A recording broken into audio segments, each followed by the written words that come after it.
ওমর রাদিয়াল্লাহু তাআলা বলেছেন, লা হাজ্জা ফিল ইসলামি লিমান তারাকাস সালাহ, যে ব্যক্তি নামাজ পড়ে না সে ব্যক্তির ইসলামে কোনো ভাগ নাই, কোনো অংশ নাই, হিস্সা নাই। কত ডেঞ্জারাস কথা চিন্তা করেন। অথচ আমরা নিশ্চিন্ত হয়ে গেছি যে নামাজ না পড়লে কি হয়েছে, ঈমান আছে। আচ্ছা, প্রথম প্রশ্ন, আমি একজন মুয়াজ্জিন, আজান হওয়ার পর হাতে গোনা কয়েকজন মুসল্লি নামাজের জামাত আদায় করেন, কিন্তু পার্শ্ববর্তী দোকান ঘাটে মুসলমানের সন্তানরা আড্ডা দেয়, নামাজ পড়ে না, এমত অবস্থায় কি করব, পরামর্শ চাই।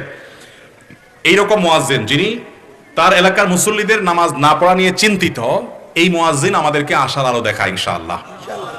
কারণ ইমাম মুয়াজ্জিন তারা যদি মনে করেন যে আমাদের এটা চাকরি, আমি টাইমলি আজান দিলাম, টাইমলি সময় মতো নামাজটা পড়াই দিলাম, আমার দায়িত্ব শেষ, কয়জন আসলো না আসলো আমার দেখা দেখি নাই, সেই ইমাম সে মুয়াজ্জিন কখনো আদর্শ ইমাম মুয়াজ্জিন হতে। ইমাম মুয়াজ্জিন তো আদর্শ হবেন তারা যারা এলাকার বেনামাজিদেরকে দরদ দিয়ে, আন্তরিকতা দিয়ে আল্লাহর ঘরমুখী করবেন, আল্লাহ থেকে দূরে যাওয়া মানুষগুলোকে আল্লাহর নিকটে আনবেন, আল্লাহ বলা মানুষগুলোকে আল্লাহ ওয়ালা করার চেষ্টা করবেন। এটাই হলো ইমাম মুয়াজ্জিন আদর্শ হলে তাদের কাজ এবং দায়িত্ব। আমাদের সমাজে দুঃখজনক হলেও সত্য যে মসজিদগুলোতে যে জামাতের আয়োজন হয়, বিশেষ করে আমাদের এই বশিরপুরের কথা যদি আমরা বলি, আমরা ছোটবেলা থেকে এই এলাকাতে দিনদারির যে চিত্র দেখে বড় হয়েছি, এখন সে দিনদারির চিত্রটা দেখা যায়। কিন্তু একটা বিষয় আমাকে খুব আশান্বিত করে, যেটা আমাদের মাননীয় সংসদ সদস্য বলেছেন, কিছুটা তরুণরা, এই সমাজের তরুণদের ক্ষেত্রে আমি বিশেষভাবে আশাবাদী। কারণ আমি দেখেছি এখন মসজিদে শুধু মুরব্বীরা না, উল্লেখযোগ্য সংখ্যক তরুণরা কাতারে মুসল্লি হিসাবে তাদেরকে আমরা দেখতে পাই, আলহামদুলিল্লাহ। এই তরুণদেরকে যদি আমরা সঠিক পথ দেখাতে পারি, তাহলে ইনশাআল্লাহ আমাদের আগামীর পথ অনেক উজ্জ্বল হবে। অতএব মুয়াজ্জিন সাহেব যিনি প্রশ্ন করেছেন তাকে আমি বলবো যে, যে সমস্ত মানুষরা নামাজ পড়ে না, তারা মনে করে যে নামাজ না পড়লে কি হয়েছে, ঈমান তো যায় না, নামাজ না পড়লে কি হয়েছে, ঈমান। আমাদের দেশে অনেক লোকের নামাজের জন্য ডাকলে বলে, নামাজ না পড়লে কি হয়েছে, আমার ঈমান ঠিক আছে, বলে কি বলে না? এটা হলো ওই ব্যক্তির মতো যে ব্যক্তি বলে আমার নাম আতর আলী, অথচ গোসল করে না কয়েক মাস, গায়ের থেকে দুর্গন্ধ আসে, নাম হলো কি আতর আলী। ওই লোকটার দাবি যেরকম, নামাজ না পড়েও যে লোক দাবি করে যে নামাজ না পড়লে কি হয়েছে, আমার ঈমান ঠিক আছে, এই লোকটার দাবিও একই রকম। নবী করিম সাল্লাল্লাহু আলাইহি ওয়াসাল্লাম বলেছেন, বাইনার রজুলি ওয়াশ শিরকি ওয়াল কুফরি তারকুস সালাহ, একজন মানুষের সাথে ঈমান এবং শিরক এবং কুফরের একজন মানুষের সাথে পার্থক্যই হলো নামাজ ত্যাগ। ওমর রাদিয়াল্লাহু তাআলা বলেছেন, লা হাজ্জা ফিল ইসলামি লিমান তারাকাস সালাহ, যে ব্যক্তি নামাজ পড়ে না সে ব্যক্তির ইসলামে কোনো ভাগ নাই, কোনো অংশ নাই, হিস্সা নাই। কত ডেঞ্জারাস কথা চিন্তা করেন।